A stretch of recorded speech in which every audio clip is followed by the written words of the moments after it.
So I think that regulators around the world are struggling with how do we do this? How do we encourage all of these great entrepreneurs and all these great ideas and all this new technology to come to our country, but still protect our widows from shysters who come and try to just take their money? This is one of those great struggles. I think Europe is doing a very good job, and they're leading the pack, because Estonia was the first government to recognize that there are two forms of government. There's the land-based government, then there's the virtual government. They made me a virtual resident in Estonia. Switzerland was the first government to start to allow ICOs, to allow token offerings to happen. And they had the tiger by the tail. Then they got a little heavily regulated, and there was a problem. And people started to move to other countries.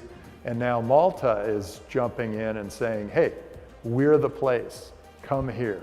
We'll make Bitcoin national currency, or we'll do ICOs in this way, or whatever.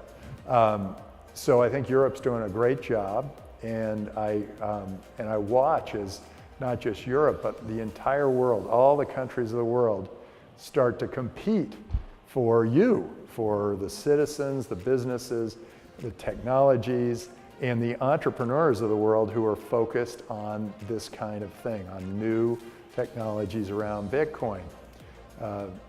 China's doing it wrong. They're making everything illegal. Japan's doing it right. They're making Bitcoin a national currency, an ICO lined up in a certain way. The US is trying to create a balance, and Europe is also trying to create a balance, but I think Europe is more aggressive, and I think the opportunities in Europe are going to be great. So if you're an entrepreneur and you're starting a business and you're in Europe, go to Draper Associates.